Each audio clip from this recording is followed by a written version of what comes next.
This worldly love, He made it to show us what divine love is like. It's a hujjah against us. Layla and Majnun. It's a hujjah against us. Layla and Majnun. Because if this is the love of a created thing for another created thing, what is the love of a creature for his creator? If that's what you'll go to, the depths you'll go to, right? They have an advertisement for learning Italian.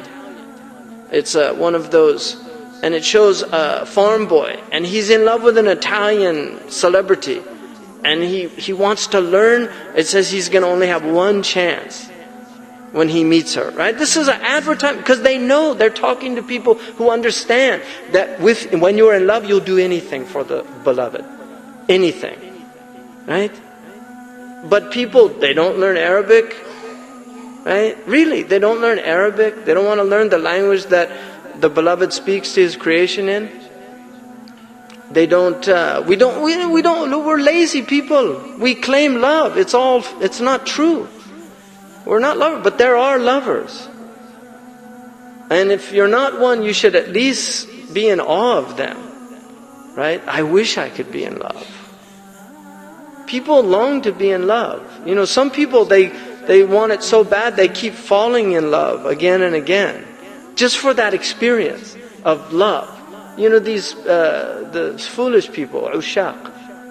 Because it's a disease also, The ishq is actually related to a vine that strangles the life out of the plant that it gets hold of, right? But dawa al-ishq al-ittisal.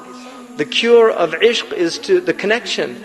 And so you can want to meet somebody so badly, you'll go to the ends of the earth to meet that person. Salman al-Farisi, look at his love. And look what he did. He traveled all over. If he heard of any righteous man, he would go. And his journey is an amazing journey to the Prophet ﷺ. And when he got there, he had, and because of his sincerity, Allah gave him these signs, so he knew what to look for. And the first time he met him, he brought him dates, and he said, "This is sadaqah." And then he watched him, he didn't eat from it, because he knew, he was told he won't eat from charity. And then the next time he came, he gave him dates, and he said, "This is hadiyah, it's a gift." And then he ate from it, and then he knew, just like I was told, right? He knew. And then the Prophet ﷺ showed him the khatam, he knew it. And Salman became Muslim. And then Salman, look at his sincerity. The Prophet ﷺ gave him, he was a slave, unjustly, he was enslaved, stolen on a caravan. But he planted 300 date palms.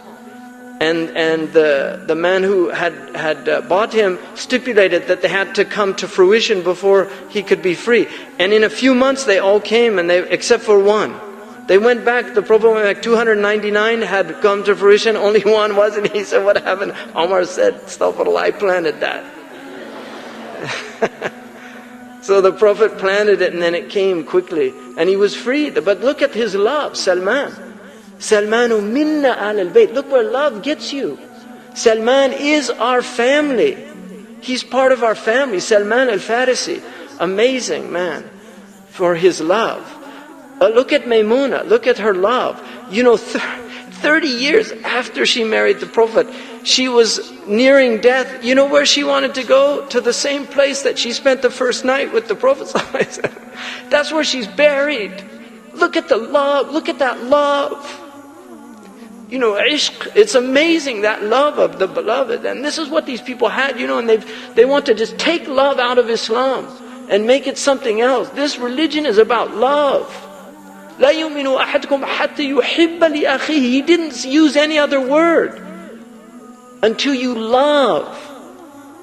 قُلْ إِن كُنْتُمْ تُحِبُّونَ اللَّهَ فَاتَّبِعُونِي يُحْبِبُكُمْ اللَّهُ. Say, if you love Allah, then follow me and Allah will love you.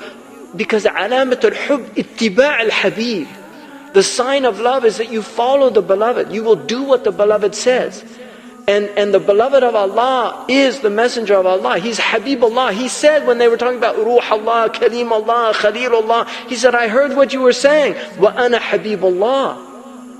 Right? This is the name he was given. He wasn't given the one God spoke to. He wasn't given the one God befriended. He wasn't given the one who's this spirit. No, he was Habibullah, the beloved of God. This is his maqam. And hubb is his way. The way of the Prophet ﷺ is love. And so this journey is a journey of love. It's wanting to know God. And we forget, we just forget because we get caught up in dunya and all of these, this journey, it's a tough journey too. You need rest from time to time. You need rest, you need recreation, but the heart has to be revived again and again. And that's what these journeys are about. That's what you're here for. You're here right now. This is what we're all here for, to be reminded. That's where we're going. But we want to go the right way. We want to go the right way. When we die, we want to be ready to die. And that's what this deen is about. It's about being prepared to die. Hasibu qabla an tuhasabu. Take your souls to account before you take into account. There's a hadith, mutu qabla an tamutu. It's a sound meaning. The hadith in Sahih Muslim, uddu anfusakum min ashab al-qubur. Consider yourselves already dead. It's a Sahih hadith. Consider yourselves already dead. Right? Die before you die. And this is the death of the sensory so that the meaning can awaken. And then you can have the sensory with the meaning. You can have the sensory with the meaning. Because Allah put the sensory in here for a reason. It's here for a reason. It's not a negative thing. We're not like some of the earlier Christians that hated anything to do with the world and materialism and all these. They hated it. And so they would flagellate themselves and deny the body, and some of them didn't take baths, and that's not our way. Our way is balance. It's the way of balance. And so, my reminder to myself and all of you is really this is a real path, and it has three elements. You have the riding beast, the saddle, and the rider. You need all three. And without the saddle, you'll fall off. Right? Without the beast, you're not going anywhere. And without the rider, there's no point for the journey. Right? But that's it. So you need your Islam. You have to have Islam. And you have to have the basic knowledge of Islam. We're people of knowledge. Our way is a way of knowledge. And you have to learn a text of Islam. That's why this program is about Iman, Islam and Ihsan, because this is the foundation of our religion. And like I said yesterday, people want to make it one-dimensional or two-dimensional. Islam is not. It's a holistic religion. It has 4 dimensions. The hadith of Jibreel clearly makes a statement of 4 dimensions. It has breadth, it has length, breadth, depth, and width. It has all 4. It has the dimension of Islam, this horizontal relationship with people, and then it has the Iman, which is your relationship that connects you with Allah. So Islam, much of it is congregational. Like we come together. It's ijtima'. You pray together, you fast together, you break the fast together.